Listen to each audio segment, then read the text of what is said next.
algunos ya se lo saben. Algunas personitas ya se saben de memoria lo que decimos en este instante, pero siempre es bueno decirlo. No viene la parte más importante, porque a veces estamos como chipeados pensando que la palabra, el mensaje es lo más importante de la reunión, y nosotros queremos que no lo es. ¿Qué? ¿Me están diciendo que la Biblia, la palabra de Dios o la palabra que van a dar no es lo más importante? Sí, eso estoy diciendo, porque lo importante no es aquello que lees, sino aquello que haces, aquello que vives. La palabra que vale realmente es la palabra encarnada, la que vivimos todos los días. Y eso lo podemos encarnar en todas las cosas que hacemos. Es decir, en la bienvenida, en el saludo a los nuevos, en estas preguntas random, en quién quiere ser superhéroe. Amigos, en todo esto lo podemos vivir, en cómo acogemos a las personas que llegan por primera vez. Así que bienvenidos y bienvenidas todos a la casita. Es un hermoso caos la casa, un hermoso caos en medio de nuestras reuniones, que son bastante distendidas, pero también de personas que en general pasamos por caos y alegrías, y eso es lo bonito también de la vida, ¿no? Así que, amigos, sus Biblias, ¿dónde están? Y sus cuadernos, ¿dónde están? Quiero ver sus Biblias y quiero que tengan abierto el libro de Lucas, porque por ahí vamos a tener un pasajito que vamos a leer, que es bastante conocido. Así que me muestran su Biblia, que la tienen por ahí.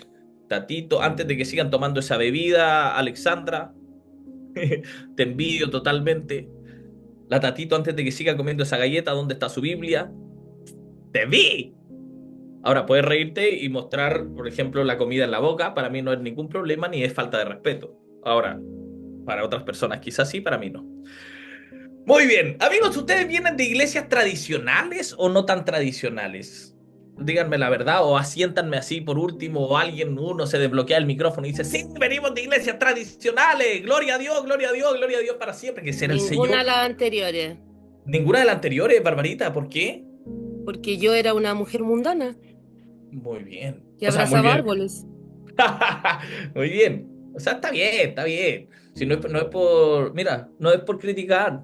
¿Cómo se dice? Espérate, ¿cómo escondo ocultar participantes sin video? Ahí está. Que es para verle su cara a las personitas que están con video. Entonces, Barbarita, ninguna de las anteriores. Sí, tradicionales de gente chanta, dice. Oh, ya, pero tampoco te vayas en esa, pues si era solo una pregunta nomás. Iglesia que mezclaba ambas. Bueno, tradicionales, mundanas, ¿qué mezclaba? Bueno, nosotros con Josué nos criamos en iglesias muy tradicionales. Cuando nosotros nos conocimos, veníamos a una iglesia un poquito más moderna, pero seguía siendo muy tradicional en su pensamiento o en su práctica. Yo también cuando chico iba a iglesias tremendamente tradicionales y yo sé que, por lo menos, Barbarita, estoy seguro que quizás no estabas en una iglesia tradicional o en una iglesia muy típica, porque no estabas en la iglesia según lo que dices, pero sí conociste a alguien, estoy seguro que conociste a alguien, algún pariente, algún vecino, algún amigo que venía de estas iglesias demasiado estrictas, demasiado conservadoras. Todos conocimos a un personaje, lo que sabemos del Pastor Soto, por ejemplo. ¿Qué tal les parece el Pastor Soto tradicional o moderno? Gracias a los que me respondieron. Ya, era una pregunta retórica. Sin Amigos, yo les comentarios. puedo... Sin comentario, ok, muchas gracias. Yo les puedo decir que he visto tantas cosas en la iglesia porque he estado tantos años en ella, inmerso, desde que mi papá también ejerció el pastorado en la iglesia. Estuve muy metido ahí y he visto muchas cosas. Por ejemplo, a mí, no sé a ustedes, pero a mí me han profetizado todas estas veces. Yo creo que ya no recuerdo todas las profecías que me han tirado, así como que me decían, no, esto me dice el Señor, cosas que nunca se cumplieron, amigos. Y como que tratan de adivinar ciertas cosas de mi vida, diciéndome, mira, yo no sé si te hace sentido. Es como que fueron todas a una escuela de profeta. Si usted no creció con algo así, bueno, yo te estoy contando y te estoy revelando lo que fue mi experiencia y quizá conecte con la de alguno de ustedes. Ellos me decían, mira, no sé si te hace sentido, pero Dios me muestra y comenzaban a envolverte con una cantidad de frases.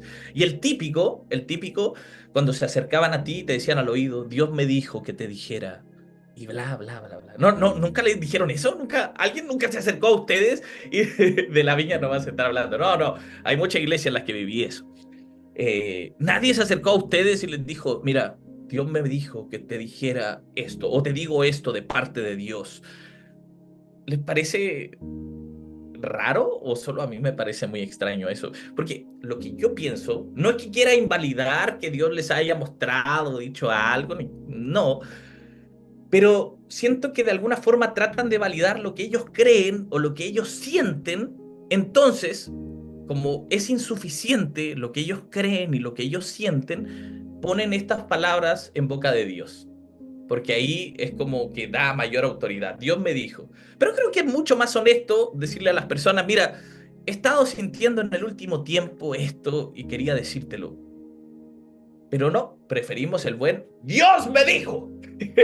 Y eso es como irrefutable. ¿Quién dice frente a eso? Dios me dijo. Bueno, a mí no me dijo nada.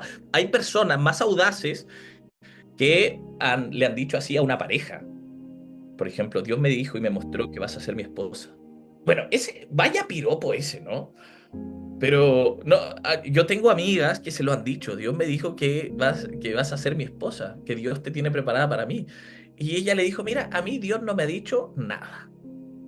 Y el loco resultó que Dios le había dicho que muchas iban a ser pareja de él. Entonces, yo creo que más que Dios le haya dicho, era un muy buen rompehielo. Utilícenlo. No, no lo utilicen, por favor, no lo hagan. Bueno, yo también fui a varios retiros espirituales. Fueron a campamentos, retiros espirituales. Yo en mi adolescencia fui a mucho. Dios me dijo que terminara contigo. Claro, dándole la responsabilidad a Dios para, no, mira, yo no soy, yo te amo mucho, nuestra relación realmente va bien, pero Dios me dijo esto, así que voy a tener que terminar contigo. Qué horrible no tomar la responsabilidad. Pero bueno, yo fui a muchos retiros espirituales, campamentos, y yo les prometo que yo salía en un modo zen, así como loco, amando la vida, amando todo, Dios es amor. Pero luego ese sentimiento zen o esa sensación de espiritualidad superior se transforma en eso precisamente, en sentirme superior al resto. No, es que yo vine acá y yo soy mucho mejor que tú espiritualmente porque yo estoy consagrando este tiempo para Dios. Mira, quizás no lo verbalicen así, pero yo sí me sentía así en muchas ocasiones cuando yo salía de esos retiros espirituales. Les juro que yo me sentía como mejor que todo el resto y mucho más santo que el resto porque yo estaba ahí. Yo pasé al llamado. Hacían el llamado, yo pasé Amigo, me caí. Me caí. Me caí, me botó no, no, ni siquiera me tocó. Me caí solito. Bueno, eso lo hacía para ser más espiritual. Y yo crecí en un colegio católico y yo les prometo que iba al colegio. Mis papás me entrenaron tan bien, y no por criticarlo, pero era lo que ellos también creían. En ese colegio católico, niños católicos, yo siendo el único evangélico de ese colegio, o de mi curso por lo menos, yo creía que todos mis compañeros católicos se iban a ir al infierno, excepto yo, porque yo tenía la verdad, que no sabía cuál era en realidad, que no entendía bien de qué se trataba, pero yo sentía que yo era el único que me iba a ir al cielo y mis compañeros todos al infierno. Todos esos pequeños rufianes se iban a ir al infierno. Te das cuenta como que siempre hacíamos esta separación. ¿A alguien le permitían en su infancia hablar de otras religiones o tener un diálogo interreligioso? Por lo menos a mí o en mi iglesia conservadora, para nada. El resto no tenías para qué estar hablando con otras religiones porque nos contamina. O era el pensamiento que uno tenía. Qué brígido. Que esto se arraigaba tan fuerte y desde nuestra infancia, si fuimos criados así, imagínense lo difícil que es sacarnos esto, sacarnos esta visión de el otro no es mi enemigo, ¿no? El otro es mi hermano. No importa la religión a la que adhiera, es mi hermano. Pero nos cuesta porque fuimos creados así. Yo era el niño de la escuela dominical que quizás todos odiaban porque yo competía. Para mí todo era una competencia. Entonces el que más se aprendía versículos bíblicos, ese era yo. Porque no porque me interesara la Biblia realmente, lo único que yo quería era ganar. Pero fui el niño que más versículos bíblicos se aprendía en la escuela dominical. Primero porque te decían, si no se aprenden este texto, no salen. Y yo lo único que quería era irme. Entonces, me aprendía los versículos bíblicos, me aprendí muchos. Lo rescato harto porque me sé hartos versículos gracias a eso, ¿no? Pero esta mentalidad de ir compitiendo, de ir más que el otro espiritualmente, esta competencia no sana, ¿no? Yo de verdad me sentía en la gloria si el pastor en su predicación me nombraba. Quizás esto ya para ustedes no sea importante, pero para mí era muy importante. Si el pastor me nombraba en su prédica o si me elegía para algo, para mí era como, soy yo. Aleluya. O sea, ese era yo. me estoy exponiendo en realidad con lo que estoy diciendo, pero era lo que realmente me sucedía o pasaba por mi cabeza. Amigo, yo pirateé las lenguas. Yo pirateé las lenguas.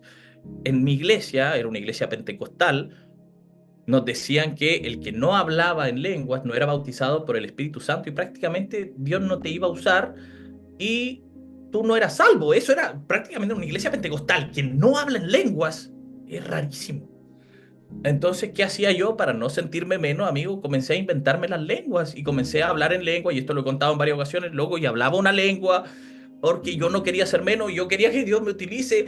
Y cuando inventé la lengua, yo, consciente de que yo estaba pirateando lenguas, pirateando realmente, en un momento me pregunté, quizás no la estoy pirateando, bo. Quizás en realidad si hablo en lengua y el diablo me está haciendo creer que yo estoy pirateando. ¡No!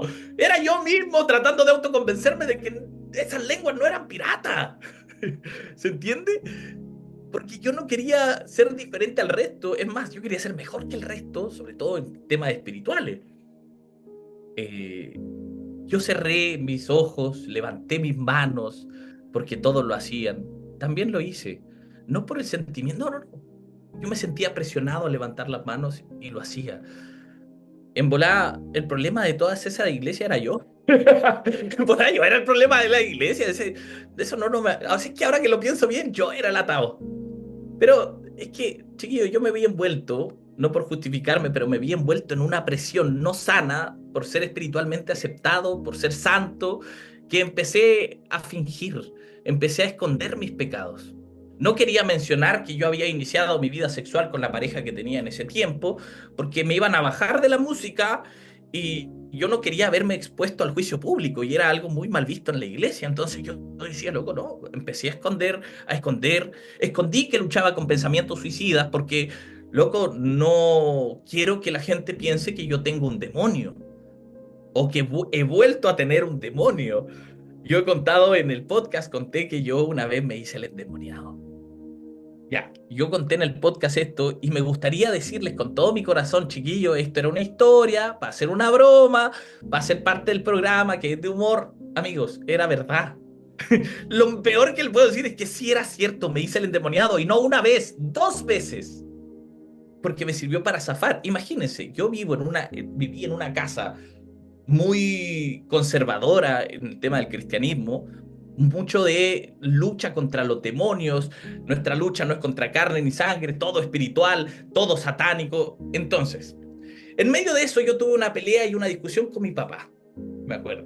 Estábamos discutiendo, fue la primera vez que me hice el endemoniado, la segunda está en el podcast, mírenlo.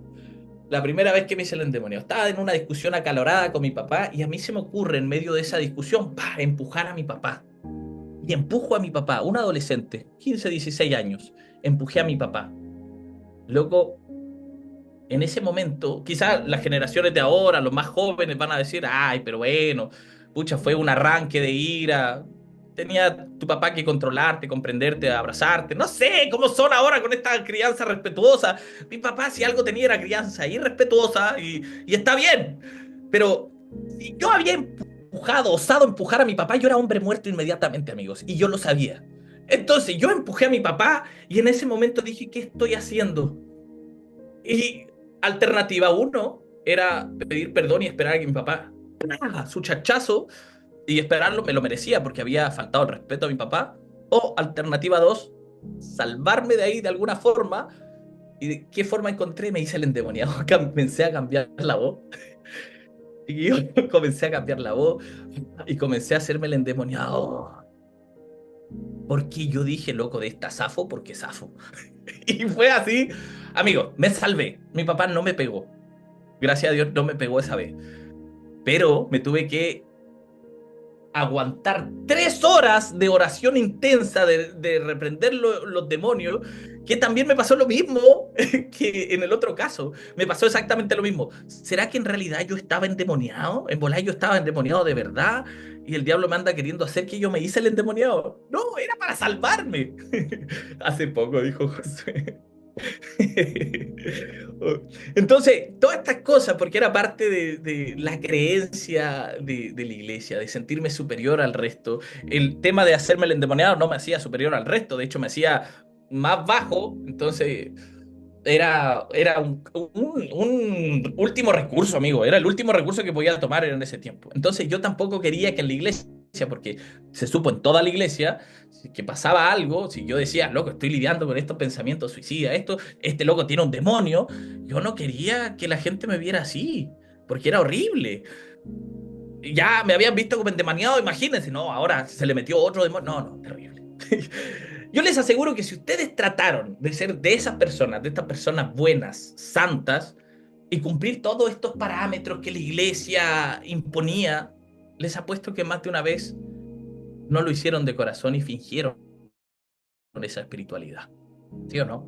No me dejen solo. No me dejen solo. ¿Lo fingieron alguna vez? Yo creo que sí. ¿Evitaron salir etiquetados alguna vez los que iban más a la iglesia, así más? ¿Evitaron salir etiquetados alguna vez en algún carrete donde estuvieran tomándose una copa? ¿Lo evitaron? Yo hasta el día de hoy de repente lo evito porque tengo como todavía esa cuestión, digo, no, no, no, no quiero estar acá, ¿qué van a decir? Ya me critican mucho, todavía lucho con eso. Entonces eso me queda todavía. Y no sé si ustedes algún día lo hicieron con sus amigos. No, no, no, no, no me etiquetí. Esa era la típica para el 18. Decía, no me etiquetí, no me etiquetí. Era porque no querías que te pongan en, en disciplina o algo así. Más de alguna vez, chiquillos, criticaron a otros, y de eso estoy seguro, que cometieron exactamente los mismos errores que ustedes estaban cometiendo o habían cometido en el pasado, pero eso no impedía que su crítica sea despiadada, porque somos así. Generalmente criticamos al otro, aunque sabemos que nosotros en un tiempo atrás estuvimos iguales, o actualmente. Entonces, esos estándares llenos de hipocresía, llenos de fingir, muchos quisimos llevar a cabo, muchos quisimos cumplirlos. Entonces, no eran los parámetros que Jesús ponía. Para mí no eran los mismos parámetros. De hecho, ni siquiera Jesús calzaba en los estándares de la religión de ese tiempo. Por eso lo llamaban comilón, por eso lo llamaban borracho. Pero él no dijo, no, no me etiqueten con estas personas, no, no quiero que se me haya visto con una prostituta. No, escandalosamente Jesús amaba y no le importaba a quién, no le importaba si era publicano, no le importaba si era prostituta, no le importaba si era un jolgorio, si era una fiesta, si era... Loco, no le importaba porque él lo que tenía claro es que quería amar a esas personas que a lo mejor nunca se sintieron amadas por la religión y compartía con ellos y estaba con ellos. Qué brígido que los parámetros de Jesús son muy diferentes a los que nosotros tenemos en la religión. No sé en qué momento leímos a un Jesús tan diferente que nos hizo competir en nuestras espiritualidades, que nos hizo competir por quién daba más tiempo y se sentía más cerca del pastor. No sé quién rayos hizo que le dones una casa, un terreno. No entiendo. No entiendo a qué Jesús estábamos leyendo. En la Biblia hay una historia que es muy conocida. Yo sé que quizá todos en algún momento la han escuchado, tanto en ámbitos cristianos como fuera de ellos. Y yo he predicado tantas veces de esta historia y siempre encuentro aplicaciones diferentes. ¿Ustedes conocen el buen samaritano? La parábola del buen samaritano, ¿la conocen o no? Háganme así por último. Paulina, te estoy viendo, Paulina González. Muchas gracias por hacerme así. ¿Conocen esta Y parábola? Yo creo que todo el mundo conoce esta parábola. Es conocidísima en todos los aspectos, no solamente en los aspectos de la iglesia. Eh, y es una parábola. ¿Qué quiere decir esto? Que es una historia que Jesús inventó para demostrar algo. Las parábolas son mucho más que una simple comparación, que una ilustración, que una metáfora. Lo que son las parábolas es un verdadero desafío para el receptor del relato. Y necesitan que ese receptor se pronuncie de alguna forma, que responda a esta historia. Pero en algunos casos en la Biblia se ha registrado la respuesta sobre estas parábolas después de que Jesús cuenta una parábola, pero en la mayoría de veces esto queda como abierto, como que quedan sin resolver, sin respuesta alguna. Y en ese sentido, las parábolas demandan que los cristianos de todos los tiempos, que las personas de todos los tiempos que escuchen esto, respondan a los temas pendientes que esta parábola responde también, o sea, o que propone, perdón. Las parábolas están ahí para hacernos pensar y no solamente son una comparación de una realidad espiritual con una realidad terrenal. Nos quieren hacer pensar, nos quieren confrontar a algo. Y yo no sé si ustedes han escuchado o han visto en TikTok, fuente TikTok, sí. Si ustedes visitan Tierra Santa y ustedes van a Israel, hay guías turísticos que van a estar encantados de mostrarte por el precio justo, o sea, una estafa total, carísimo. Si alguien ha ido a Argentina y se ha subido a un taxi, bueno, algo así te van a cobrar por un tour de estos. y te van a decir, bueno, te vamos a llevar al lugar exacto donde se desarrolló la historia del buen samaritano. Del buen samaritano. Y muchos cristianos ingenuos o personas ingenuas dicen, bueno, vamos a ese lugar donde hubo un buen samaritano. Amigo, ese lugar no existe geográficamente porque era una historia que Jesús trajo, inventó para poder mostrarles algo. Entonces, si ustedes algún día deciden ir a Israel y les quieren hacer ese tour, no sean ingenuos, porque recordemos que el buen samaritano es y era una parábola. Bueno, el buen samaritano, junto a la historia del hijo pródigo, deben ser las parábolas más conocidas porque están arraigadas en la memoria cultural de la gente. Porque hay gente que las conoce, el hijo pródigo, todo esto, la conocen aunque no hayan puesto un pie en la iglesia, saben más o menos de qué se trata. Hay leyes que llevan el nombre del buen samaritano, hay centros de rehabilitación que se llaman así.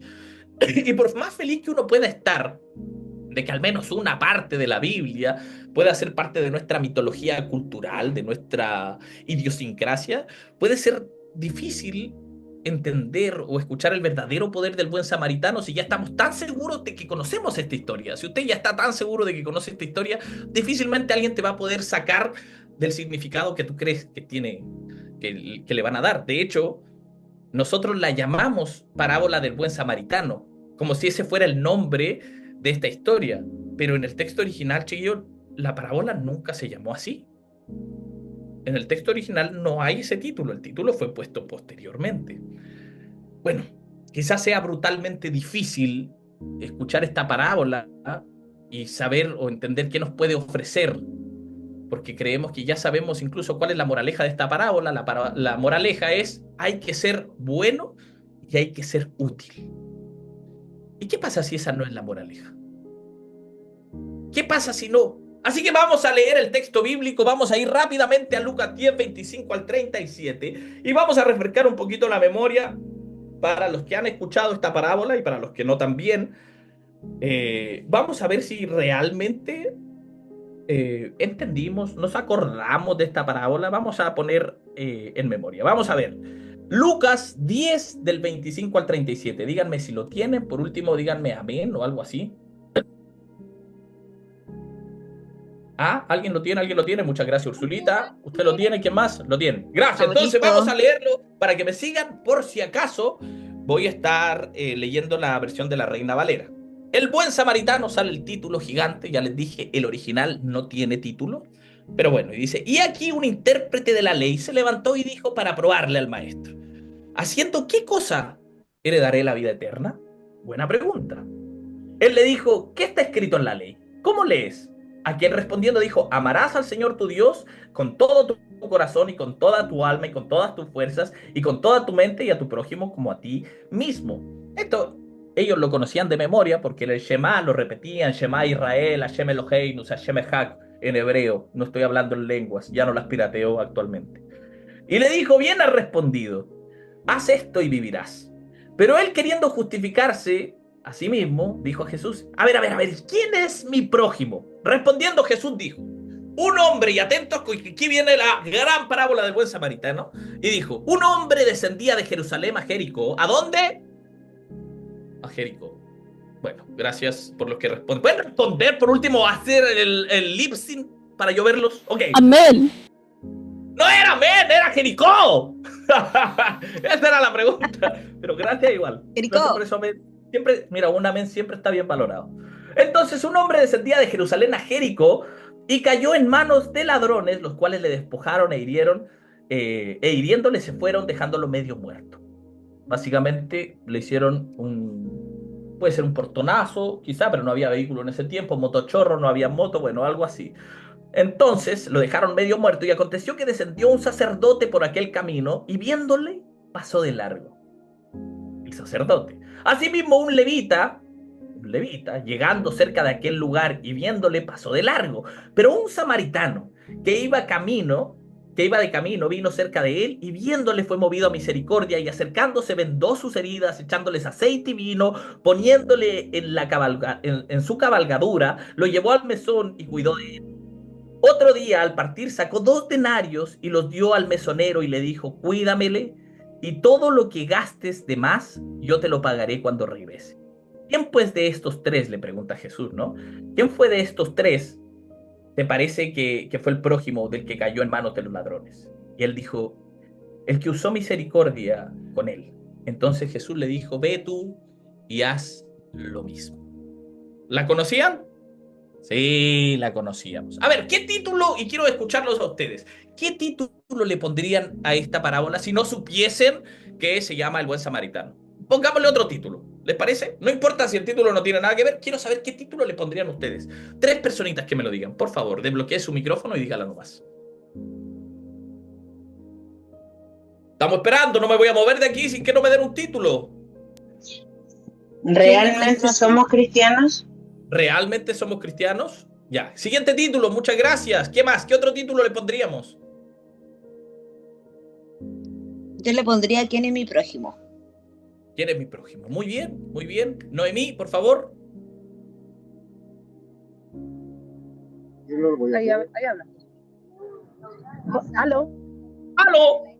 Diga nomás. Ah, ya. Soy yo la mamá, la Noemí. Diga nomás. ¿Cómo te dije yo? El hombre bueno. El hombre bueno. Muchas gracias. Muy buena, muy buen título. ¿Dónde están los ladrones? ¿Dónde están los ladrones? Ah, muy bueno, muy bueno, muy bueno. Me gusta estos títulos. ¿Vieron? Tenemos que pensar a veces cuando estudiamos el texto bíblico, a veces tenemos que pensar fuera de la caja, fuera de lo que ya está establecido, para poder ver otras cosas que a lo mejor no hemos visto. Saben, yo esta semana empecé a preguntarme si tal vez las enseñanzas de Jesús tienen algo que decir, aparte de todo este moralismo endeble que hemos aprendido. Tal vez, digo, solamente tal vez como una posibilidad, esta parábola tiene algo más que decir que el samaritano era bueno y que nosotros debemos ser buenos para heredar la vida eterna. Y quise pensarlo distinto. Porque todo ya, ok, la figura del samaritano está maravillosa, me parece genial, pero, pero no quería fijarme solamente en la figura del samaritano, porque si esta parábola se tratara sobre la salvación, viste que este es el tema cristiano, la salvación, todos tenemos que irnos al cielo, todos queremos irnos al cielo, nadie se quiere ir al infierno, pero si este tema se tratara de la salvación de alguna forma, si hay alguien que se salva en esa historia, no fue el que logró hacer lo correcto, el samaritano en este caso. El que realmente se salva en esta parábola fue el que no pudo hacer absolutamente nada, porque estaba ahí medio muerto, no podía moverse, yo creo. Y estoy bastante seguro de que este hombre al que le robaron y que lo golpearon estaba allí, no, o no estaba allí tratando de ser lo suficientemente bueno para ser salvado. Es como yo soy bueno, ¿por qué me pasa esto a mí? Y quiero hacer más cosas para que alguien... No podía ni moverse el compadre, entonces no estaba haciendo nada, ni siendo lo suficientemente bueno para ser salvado. Y cuando las buenas personas religiosas pasaron junto a él, no quisieron ensuciarse las manos, o quizá iban con sus horarios retrasados y siguieron su camino. ¿Quiénes fueron los que no lo ayudaron? Chiquillos, los que no lo ayudaron son los que se supone que son los buenos. Porque, chiquillos, no es que, a ver, un sacerdote, un fariseo, un levita, todos estos escribas y todos estos locos se suponían que eran las personas buenas de la época. La gente que tenía de alguna forma el monopolio de la religión, los que sabían cómo la gente debía comportarse y teorizaban sobre la ley. Entonces, ellos eran los buenos. ¿Cuál es mi enseñanza también en esta parte? Una enseñanza secundaria. Amigos, cuídense. Tengan cuidado con los buenos, con aquellos que aparentan santidad y perfección. De ellos cuídense bastante. El hombre estaba ahí indefenso, chiquillos. Mientras un samaritano cuidaba amorosamente sus heridas y pagaba sus cuentas, un samaritano. Pero considero que este hombre, quien fue víctima de este atraco, estaba en una posición bastante complicada porque estaba recibiendo misericordia de su enemigo. Un samaritano y un judío son enemigos históricos, enemigos. ¿Por qué? Cuando Israel, y esto voy a hacer una explicación muy rápida, cuando Israel se divide en el reino del norte y el reino del sur, el reino del norte con su capital Samaria y el reino del sur con su capital Judea, ambos que se dividieron estos reinos, los asirios arrasaron con el imperio del norte, con el reino del norte, arrasaron los asirios. Y la gente que quedó, los exiliaron. Y a los de Judea fueron los babilonios los que los llevaron exiliados. Cuando se vuelve a las tierras, de alguna forma, consideran que los samaritanos, los de Samaria, fueron tan afectados y permeados la cultura asiria en ellos, que eran personas mestizas e impuras para ellos. Entonces siempre había una rivalidad. Eso a grandes rasgos, hay mucho más sobre ello, pero esto para que usted entienda, es enemigo. Judíos y samaritanos son enemigos. Y a Jesús le encanta hacer estas historias, cosa de que a los maestros de la ley les pique todo el hortanchiviris. Quiero decir, imagínense esto, que ustedes están en la calle y que alguien los reviente a palos para robarles el celular, las tarjetas de crédito, la billetera, le roban la plata, todo, absolutamente todo. Ustedes no tienen nada, se acabó su iPhone, todo se acabó. Y tienen tanto dolor que ni siquiera pueden moverse, solo pueden emitir sonidos como... ¡Ah! Te han pegado un combo en la guata así que te deja sin respiración. Imagínense ese sonido están emitiendo. Entonces ven a alguien que solía ser su compañera de habitación, gente con la que convivieron un montón, tu roomie, y esa persona te mira y simplemente sigue de largo. Entonces ustedes me ven a mí, el pastor de la casa, su amigo, el buena onda, y literalmente no hago nada más que cruzar la calle e irme. Y no hago nada. Y luego imaginen a la peor persona para ustedes, la peor persona, no sé quién es, su ex tal vez, un republicano, un comunista, un musulmán, un evangélico, una persona trans, cast, no sé, quién sea para ustedes la peor persona del mundo que los pudiera ayudar, y piensen que esta persona que menos le gustaría que los ayudara, de repente se detiene, se saca la polera y venda su cabeza porque está sangrando, te rompieron la cabeza, y venda su cabeza suavemente con la polera de él. Y te lleva a su auto sin importarle de que tú estás sangrando y que vas a dejar todo su auto manchado, y esas manchas de sangre, amigos, no salen. Te lo digo yo que he matado gente, no salen. No. Entonces, imagínense esto, y esa persona más encima te lleva a urgencias, no al SAPU, no al Cefam, no, te lleva a una clínica privada en Las Condes, no sé. Y en la recepción él dice, toma, póngalo todo en mi tarjeta de crédito, para que él ni siquiera tenga que pagar nada. Bueno, algo así era el samaritano para aquellos judíos. Bien, ahora yo me pregunto, si ustedes están en esta situación, ¿qué importancia tiene para ustedes el partido político, la nacionalidad, que sea flaite o su orientación sexual de alguien que los ayudó? ¿Qué importancia tiene? Ninguna importancia en lo absoluto, porque cuando las cosas están mal y tenemos tanta necesidad, nada de eso importa, chiquillos. Entonces, yo te pregunto, si no importa, ¿por qué debería importarnos ahora? Quiero decir, ¿realmente eso es importante? Porque si me está ayudando, no importando, o estoy recibiendo la ayuda, no importando la condición de esa persona que yo odio tanto, es porque realmente no interesa eso, y porque es secundario. Y sin embargo, nosotros a veces nos aferramos a mucha basura sobre otras personas, y mantenemos y alimentamos esa basura sobre otra gente. Y quizás esas personas también se aferran a mucha basura sobre nosotros. Pero la misericordia de Dios, la misericordia que tiene Dios con nosotros, no está dada para nuestras opiniones basura, gracias a Dios. No valida esas opiniones basura. Entonces yo les pregunto, ¿la salvación del hombre que está moribundo dependía de él de alguna manera? ¿Dependía de él? ¿Qué piensan ustedes? Del que está moribundo, de ustedes que fueron apaleados. ¿Dependía de ustedes la salvación de ustedes? ¿Que alguien los sane dependía de ustedes? No, porque si retrocedemos y observamos esta historia y esta parábola que Jesús cuenta, Jesús está respondiendo no a la pregunta del abogado de la ley que les dice ¿qué hacer para heredar la vida eterna? No, esa no era la pregunta. La pregunta que está respondiendo era ¿quién es mi prójimo? La parábola del buen samaritano no es Jesús diciéndonos que seamos buenos para poder ser salvos. No, eso no es. Sino que Jesús nos dice que a veces las personas que nosotros estamos tan seguros que están muy lejos de ser buenas personas son las que Dios a veces envía para salvarnos. ¿Se dan cuenta? Por lo menos en este relato yo veo que las personas que nosotros pensamos que están lejos de ser buenos, lejos de ser aceptados por Dios incluso, o por nuestra opinión de lo que Dios acepta, Dios las envía para salvarnos.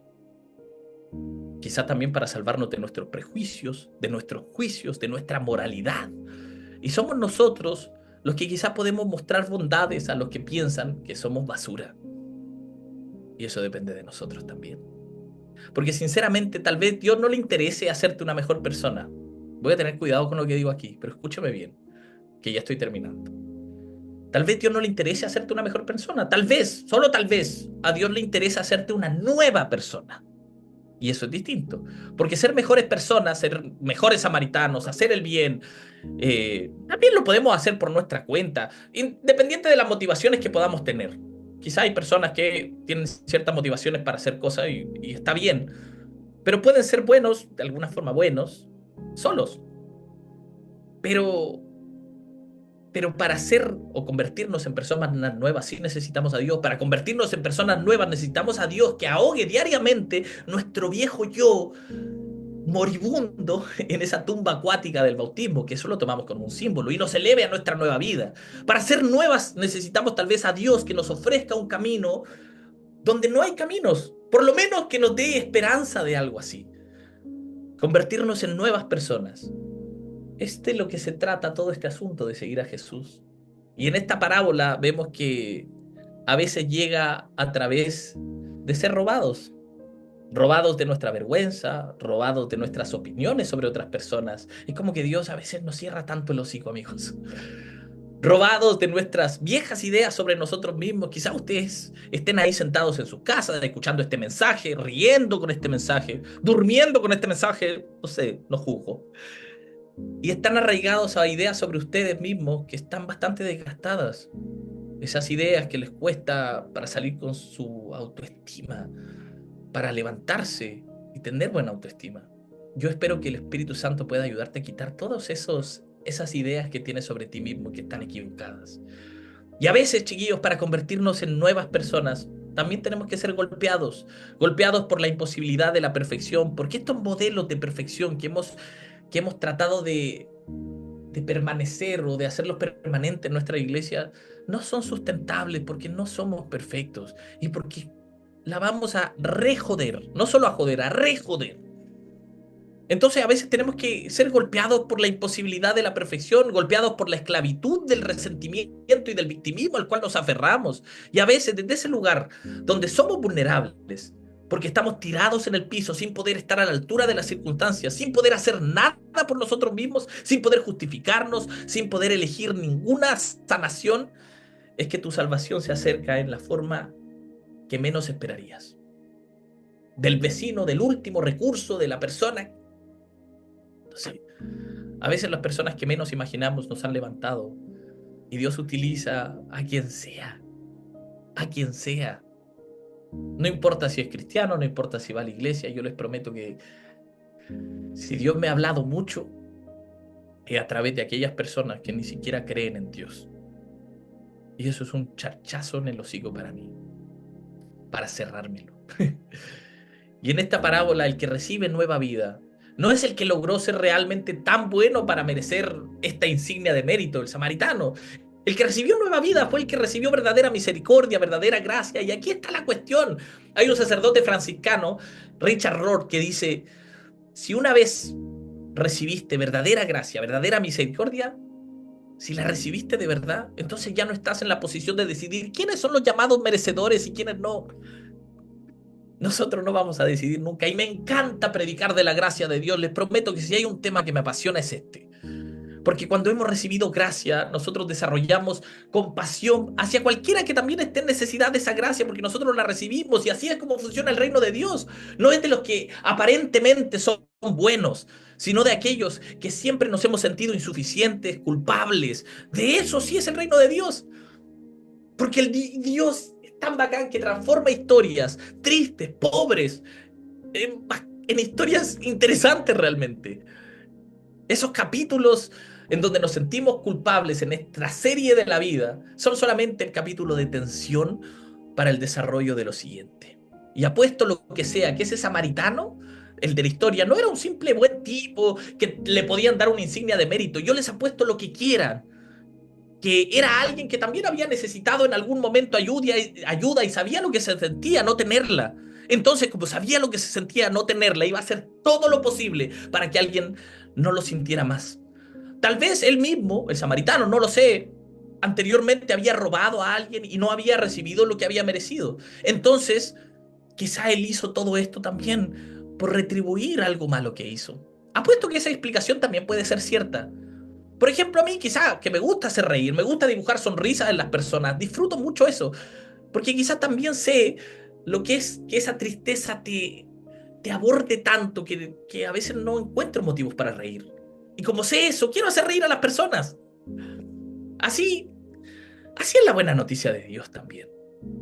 No es que puedes ser una mejor persona si te esfuerzas más para Jesús y que Jesús no tenga que estar decepcionándose todo el tiempo de ti, sino que ya eres bueno. No.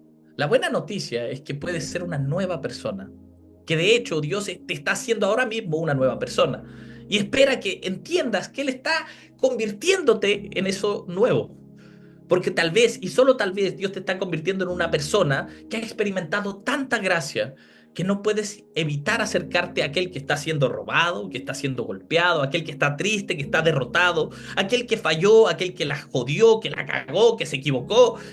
Dios quiere que experimentes de esa gracia tú también para que puedas entregar de esa gracia a otras personas, misericordia a otras personas, porque de eso se trata, de recibirla, porque somos portadores del Evangelio, de la buena noticia, al mismo tiempo que somos receptores del mismo. Dios te está convirtiendo en alguien que muestra misericordia, no por tu bondad, sino por eso nuevo, por esa novedad que Dios tiene para ti.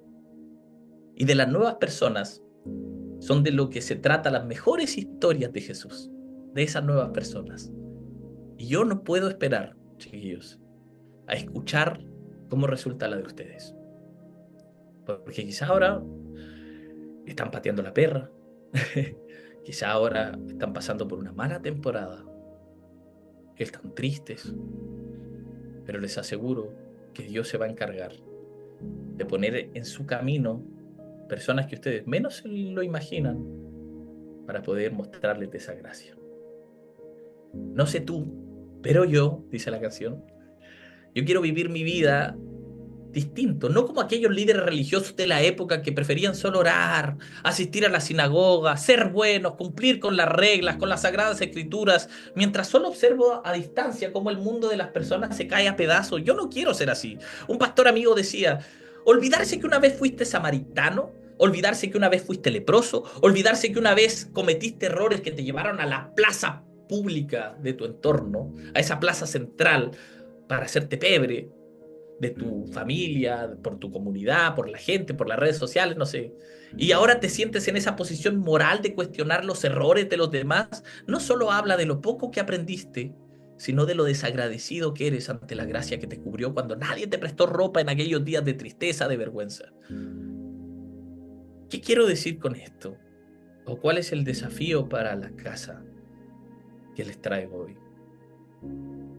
Chiquillos, todos nosotros hemos experimentado la gracia de Dios, la misericordia de Dios.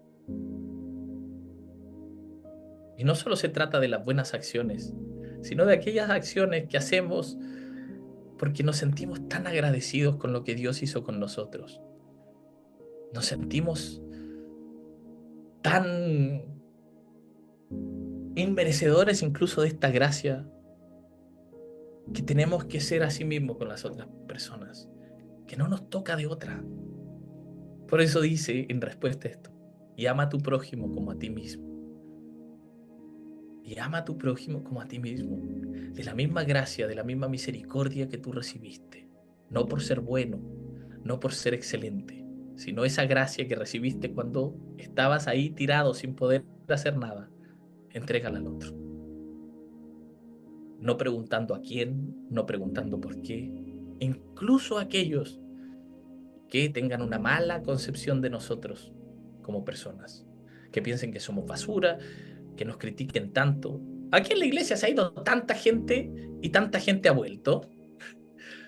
Hay gente que se ha ido y no sé, como que se ha enojado con nosotros, por cosas, no sé, que les molestaba en el momento y se van y enojados. Y de repente vuelven y las puertas van a estar abiertas. Y no importa, y ya pasó. Porque todos nos levantamos, todos nos equivocamos y seguimos adelante. Y restituimos y mejoramos. Y fallamos nuevamente y nos levantamos. Chiquillos, que su mirada nunca esté en el juicio hacia el resto, sino en levantarlos con gracia y misericordia. La misma gracia y misericordia que ustedes recibieron. Dejen de fingir que son buenos, que espiritualmente son superiores, porque no lo somos. Todos somos iguales. Y Dios a todos nosotros nos ama por igual. Amén. Amén. ¿Oramos? Amén. Muchas gracias por esa personita que ya pensé que estaba solo. Dios, te damos gracias porque eres bueno, porque tú eres bueno y porque nadie de nosotros lo es. Porque tú dices que no hay bueno ni aún uno. Pero queremos ser nuevas personas, personas que hemos experimentado de tu gracia, de tu amor, de tu misericordia. Y queremos entregar eso también. Queremos poder expandir el mensaje de amor tuyo, el mensaje del Evangelio, sin tratar de colonizar la fe del otro, sino con actos concretos de amor, de misericordia, de paz. Poner a las personas las cosas que deban creer y las que yo crea que son correctas para que crean. Quiero juntarme con personas para amarlas, para compartir con ellas y que en ese compartir y que en ese amarlas se puedan encontrar con tu amor. Señor, quiero escuchar verdaderamente. Quiero dejar de que mi primera palabra sea un juicio hacia el otro o una crítica hacia el otro, porque me cuesta, soy bastante criticón. Quiero que mi primera palabra cuando alguien falle sea correr a abrazarlo. Ser el padre a lo mejor de la historia del hijo pródigo que corre a abrazarlo sin preguntar nada. Ayúdanos a ser una mejor iglesia, una mejor comunidad. En el nombre de Jesús. Amén y amén. Amén.